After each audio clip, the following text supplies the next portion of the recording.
యెషయా గ్రంథము 30వ అధ్యాయం 19వ వచనంలో ఈ విధంగా రాయబడింది, నీవిక నీ మాత్రము కన్నీళ్లు విడువవు, ఆయన నీ మొర విని నిశ్చయముగా నిన్ను కరుణించును, ఆయన నీ మాట వినగానే నీకు ఉత్తరం ఇచ్చును. Praise the Lord. నీ కన్నీరు తుడిచే దేవుడు, మన కన్నీరు తుడుస్తారని వాగ్దానం చేశాడు. నీవిక ఏమాత్రము కన్నీళ్లు విడవవు అన్నాడు. అది ఫస్ట్ పాయింట్ గుర్తుపెట్టుకోండి. నువ్వు ఏమాత్రము కన్నీళ్లు విడవవు, ఆయన నీ మొర విని నిశ్చయముగా నిన్ను కరుణించును.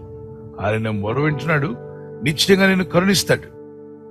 షూర్లీ, అబ్సల్యూట్లీ, డెఫినెట్లీ, ఖచ్చితముగా ప్రభువైన దేవుడు నిన్ను కరుణిస్తాడు. నీ మొర విన్నాడు కనుకనే ఇక నువ్వు కన్నీళ్లు కార్చవద్దు.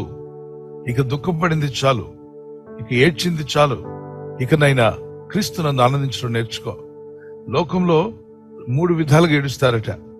లోకంలోని ఏడుపులకు 3 విషయాలు కనిపిస్తాయి. ఒకటి ఐహిక విచారం. ఈ కుటుంబం ఈ యొక్క భూమి మీద ఉన్నప్పుడు అనేక మంది ఏడుపుల్లో మొదటి ఏడుపులు ఏంటంటే ఐహిక విచారం వల్ల ఏడుస్తారట. అలా ఏడవకూడదు దేవుని పిల్లలు. ఆ ఏడుపు మనలో ఉండకూడదు. ఏంటది? ఐహిక ఏడుపు అన్నప్పుడు ఇహలోక సంబంధమైనటువంటి ఆ వాటిని నేను పొందలేకపోయానే అని ఇతరులతో కంపేర్ చేసుకుంటారు. కంపేర్ చేసుకుని వారిలాగా నేను లేనే, వీరిలాగా నాకు ఆస్తి లేదు, సంపద లేదు, వారికి ఉన్నట్టుగా ఉద్యోగం లేదు, వీరికి ఉన్నట్టుగా నాకు ఇల్లు లేదు, వారికి ఉన్నటువంటి విషయాలు నాకు లేవే అని చెప్పి కంపేర్ చేసుకుని ఏడుస్తూ ఉంటారు. అది వ్యర్థమైనటువంటిది. అది మిమ్మల్ని డిప్రెషన్ గురి చేస్తుంది. దానివల్ల మీరు ఆనందంగా ఉండలేరు, సంతోషంగా ఉండలేరు. పైగా మీ మనసంతా అశాంతిగా మారిపోతుంది, నెమ్మది లేని స్థితి వస్తుంది, డిప్రెషన్ గురవుతారు. ఎందుకని? సూర్యుడు ఎప్పటికీ చంద్రుడు కాలేడు, చంద్రుడు ఎప్పటికీ సూర్యుడు కాలేడు. కానీ సూర్యుడికి విలువ ఉందా అంటే ఉంది. చంద్రుడికి విలువ లేదా? చంద్రుడికి కూడా విలువ ఉంది. ఎవరు విలువ వారే కలిగి ఉన్నారు. అలాగే సూర్యుడు తన టైంలో తాను ప్రకాశిస్తున్నాడు, చంద్రుడు తనకిచ్చిన సమయంలో తాను ప్రకాశిస్తున్నాడు. సో ఖచ్చితంగా మీకంటూ ఒక టైం ఉంది. మీ టైంలో మీరు ప్రకాశిస్తారు. మీ ప్రకాశానికి కూడా విలువ ఉంది, మీ జీవితానికి కూడా విలువ ఉంది. దేవుని సన్నిధిలో దుఃఖించి ప్రార్థిస్తే మీకు దేవుడు ఏమిస్తాడంటే ఆనంద తైలంతో నింపుతాడు.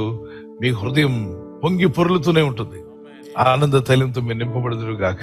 ఎందరైతే దుఃఖంతో ఉన్నారో మీ దుఃఖము పటాపంచులై గొప్ప ఆనంద తైలంతో మీరు నింపబడుదురు గాక. బూడిదకు ప్రతిగా పూదండం ఇస్తాడు. బూడిదేంటి, పూదండం ఏంటి? చూడండి, పూల దండ ఇస్తారు కదా, పూల దండ వేస్తూ ఉంటారు పెళ్లిళ్ళలో, లేకపోతే పెద్దవాళ్ళు ఎవరిని వచ్చినప్పుడు సన్మానిస్తున్నప్పుడు ఆ పూలతో అల్లినటువంటి దండ తీసుకొచ్చి మెడలో వేస్తారు. బూడిదైపోయింది నా జీవితం అంటున్నావా? ప్రభు సన్నిధిలో ప్రార్థన చేయి, నీ జీవితం సన్మానించబడే జీవితంగా మారిపోద్ది. అంటున్నావు నా జీవితం బూడిదైపోయింది ప్రభు అని, కానీ ప్రభు చేయి పట్టుకో.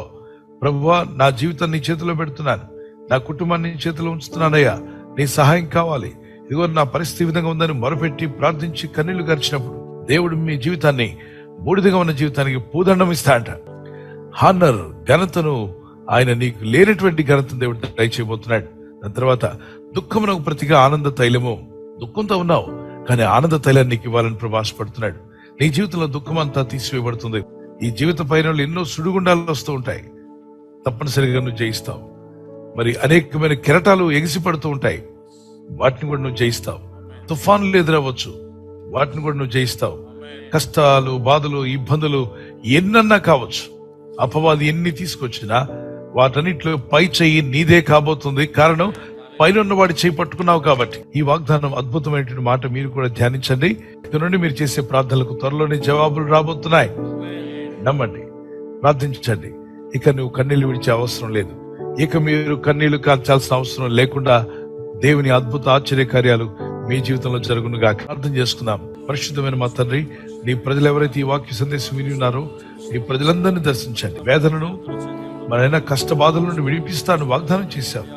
నీ ప్రజలు కృంగిపోయిన వారిని లేవనెత్తానన్నావు ప్రభు. సమస్యలను వారికి బలాభివృద్ధినిస్తాన్నావు. కనికరం గల మా తండ్రి, మీ దయ, మీ ప్రేమ నీ ప్రజల మీద బలంగా దిగివచ్చును గాక. ఈ లోకంలో మేము జీవిస్తున్నప్పుడు మా ఆత్మీయ యాత్రలో అనుదినము నీ కృపను, నీ దయను తలంచుకుంటూ నిన్ను స్తుతిస్తూ జీవించే కృపను మాకు దయచేయండి. మీ రెక్కల చోటును మమ్మల్ని కాచి కాపాడారు, ఇక ముందు కూడా మమ్మల్ని కాపాడబోతున్నారు. ఈ రాత్రి నెమ్మదితో పండుకొని సురక్షితంగా కాపాడబడినట్లుగా నీ అగ్ని కంచి వేసి మమ్మల్ని కాపాడండి. మీ చిత్తములో కొనసాగే కృప అందరికీ దయచేయమని యేసుక్రీస్తు ప్రశస్త నామములో మీరందరికీ చక్కని నిద్ర దయచేసి తెల్లవారు లేచి కృపను మాకిమ్మని క్రీస్తు నామములో అడిగి వేడుకుంటున్నామా పరలోక తండ్రి. ఆమేన్. ఆమేన్. ఈ వాగ్దానం విని ఊరుకోవద్దు. వాగ్దానం విన్నాక ఆమెన్ చెప్పి ఇతరులందరికీ షేర్ చేయండి, లైక్ చేయండి. అలాగే సబ్స్క్రైబ్ చేయని వారందరూ సబ్స్క్రైబ్ చేయండి. ఈ దేవుని మాటలు అనేకులకు చేరవేయండి. Good night. God bless you.